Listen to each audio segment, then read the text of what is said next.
The first ATM in the world to use facial recognition technology is now being used in China, where it was initially developed.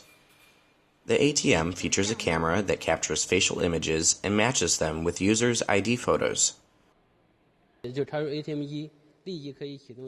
When I insert the card into the ATM, the facial recognition system starts working. You can see that a red square has framed my face and is checking my identification. The machine can also recognize physical changes, such as changes in weight, age, or hairstyle. The developers of the machine include Tsinghua University and the Hangzhou-based Tsequan Technology Company, which provides security for financial transactions.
Sky, gazing far into the night. I reach my hand to the fire, but it's no use, cause you can't stop it from shining through. It's true, baby, let the light shine through. If you believe it's true, baby, won't you let the light shine through. For you.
hémisphère will be the judge. The Mashiach, The Mashiach will be the judge, and not for what he sees, and not for what he hears, but what he smells. you believe the Mashiach ben David is coming to Mashiach this ben temple? David is very soon, and he is a Jew, and he is not Jesus. And if the Christians want to hold it, they can hold it. But we will never change our mind. We prefer to go back to Auschwitz and not to change our religion.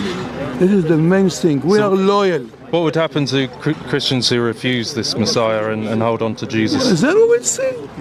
We will see. I don't know. I'm not the Messiah. Building the third temple, then everybody will prosper, because this is what this temple is for the whole world. So you think that there could be some union between all the religions as part of this? Absolutely. We already have unity, but everybody's afraid from the terrorists. So this is our job, to unify everybody to worship the only true living God in the third temple with all the nations that will worship God.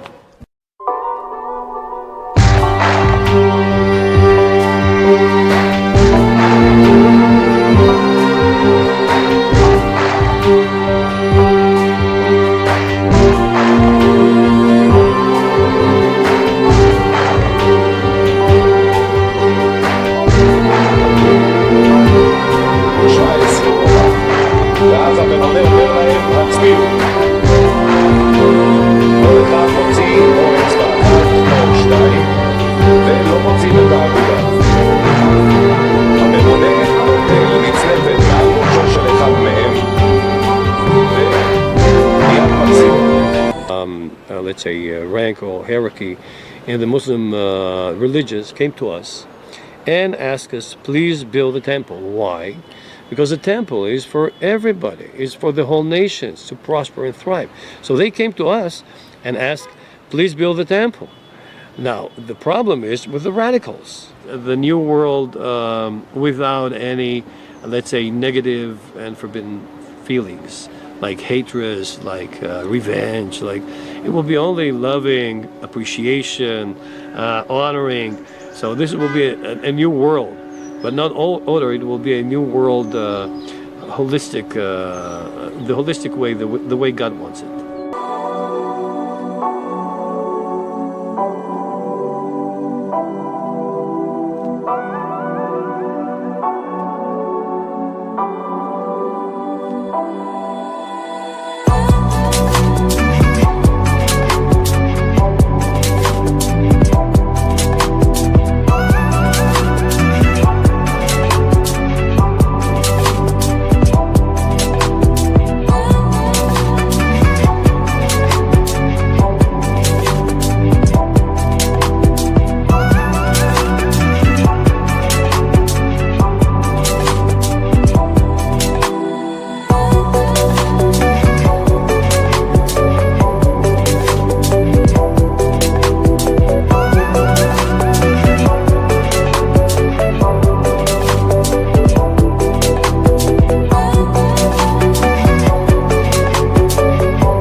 Включено именно когда идет вызов.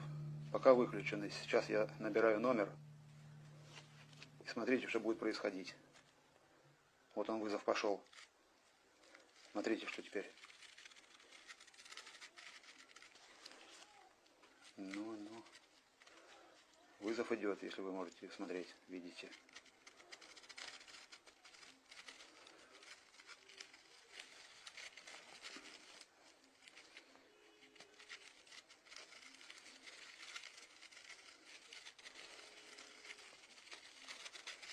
такая вот непонятная хреновина. Интересно, в голове у нас то же самое творится.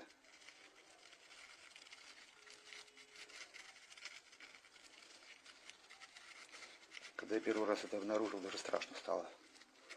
Ну все, я выключаю. Вот, пожалуйста, все. Так не действует ничего. Как только мы опять звоним, ну, вот он пошел вызов, и вот он, пожалуйста.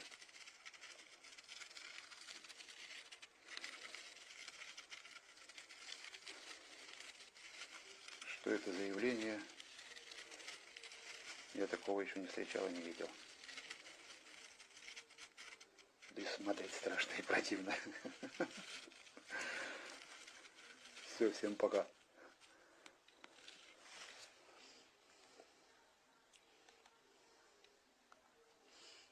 Fewer than 50% of Americans got the flu shot last year. Researchers in Atlanta want to increase those numbers by giving people the option to vaccinate themselves with a skin patch. Dr. John LaPook takes a look.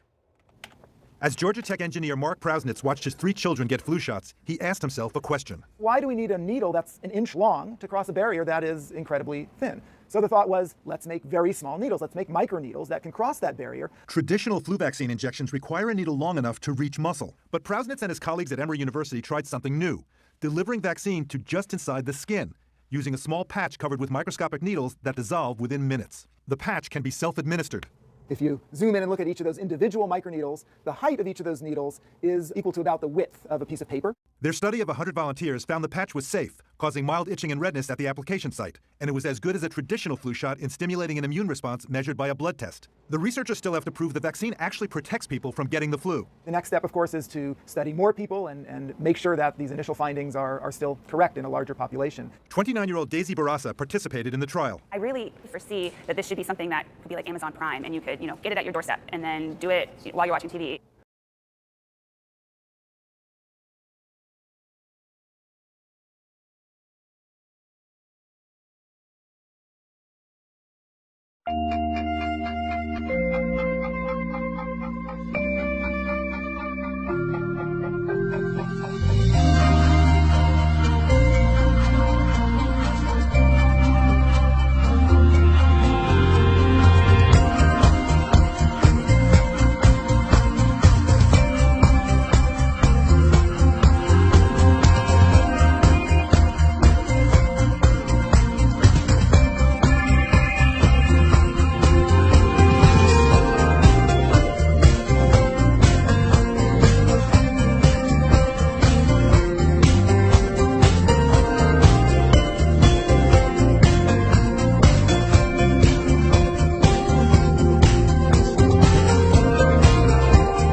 Voglio assicurare a ciascuno di voi che per giungere alla meta sospirata della piena unità, la Chiesa Cattolica non intende imporre alcuna esigenza, se non quella della professione della fede comune, e che siamo pronti a cercare insieme, alla luce dell'insegnamento delle Scritture e dell'esperienza del primo millennio, le modalità con le quali garantire la necessaria unità della Chiesa nelle attuali circostanze. L'unica cosa che la Chiesa Cattolica desidera e che io ricerco come Vescovo di Roma, la Chiesa che presede nella carità, è la comunione con le Chiese ortodosse. Con queste forti parole pronunciate al termine della Divina Liturgia celebrata dal Patriarca Ecumenico Bartolomeo I a Istanbul, Papa Francesco ha voluto compiere un nuovo passo nel cammino verso l'unità tra la Chiesa Cattolica e le Chiese ortodosse. Nel giorno della festa di Sant'Andrea Apostolo, primo dei chiamati da Gesù, fratello di San Pietro e fondatore della Chiesa di Costantinopoli, il Papa ha recitato il Padre Nostro in latino durante la Divina Liturgia e nel suo discorso ha ricordato il decreto conciliare Unitatis Redintegratio, promulgato proprio 50 anni fa. In quel documento la Chiesa Cattolica Francesca riconosce che le chiese ortodosse hanno veri sacramenti e soprattutto il sacerdozio e l'Eucaristia e l'importanza di conservare e sostenere il loro ricchissimo patrimonio non solo per quello che riguarda le tradizioni liturgiche e spirituali, ma anche le discipline canoniche che regolano la vita di tali chiese. Papa Francesco ha poi sottolineato che questi incontri tra persone, questi scambi di abbracci di pace sono dimensioni essenziali del cammino verso la piena comunione e precedono e accompagnano il dialogo teologico. Prima di lui Bartolomeo I nel suo discorso aveva chiamato Francesco araldo dell'amore, della pace e della riconciliazione, capace di offrire ai fratelli ortodossi la speranza che l'avvicinamento tra le due chiese continuerà, riconoscendo nel corpo della Chiesa un primato di amore, di onore e servizio nel quadro della sinodalità. Quindi il patriarca aveva ricordato che l'unità tra i cristiani si attua purtroppo in alcune regioni attraverso il martirio. Alla conclusione della liturgia, Bartolomeo e Francesco si sono affacciati dal balcone del Palazzo Patriarcale impartendo la benedizione e abbracciandosi. Quindi hanno raggiunto la sala del trono per la lettura e la firma della dichiarazione congiunta. Nel testo si sottolinea che esiste anche un ecumenismo della sofferenza, ma alla situazione dei cristiani e di chi soffre in Medio Oriente, oltre alla preghiera, richiede una risposta appropriata da parte della comunità internazionale. Resta fondamentale la prosecuzione del dialogo teologico promosso dalla Commissione Mista Internazionale, istituita esattamente 35 anni fa, e la promozione di un dialogo costruttivo con l'Islam.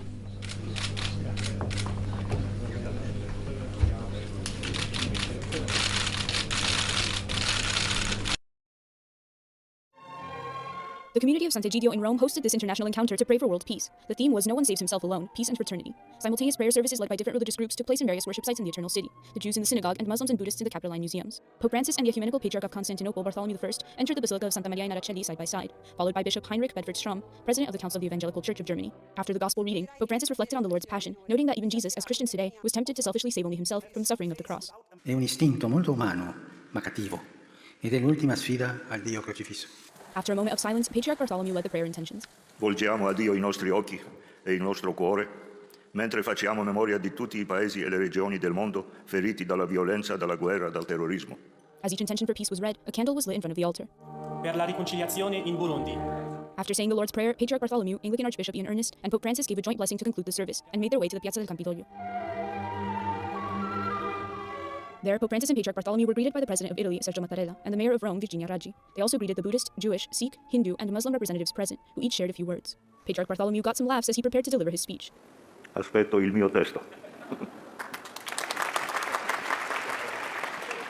Pope Francis reminded religious leaders and all believers of their responsibility to pray insistently for an end to conflict and to never accept war. Quanti impugnano la spada, magari credendo di risolvere in fretta situazioni difficili, sperimenteranno su di sé, sui loro cari, sul loro paese, la morte che viene dalla spada. He then highlighted that religions are at the service of peace and fraternity. Siamo insieme questa sera come persone di diverse tradizioni religiose per comunicare un messaggio di pace. Questo manifesta chiaramente che le religioni non vogliono la guerra, anzi smentiscono quanti sacralizzano la violenza. After the Pope's address, a minute of silence was observed for victims of the coronavirus pandemic and all wars. The meeting concluded with a joint appeal to global leaders to build social friendship and adopt a culture of dialogue in order to face the challenges of today. Each religious leader present signed the document.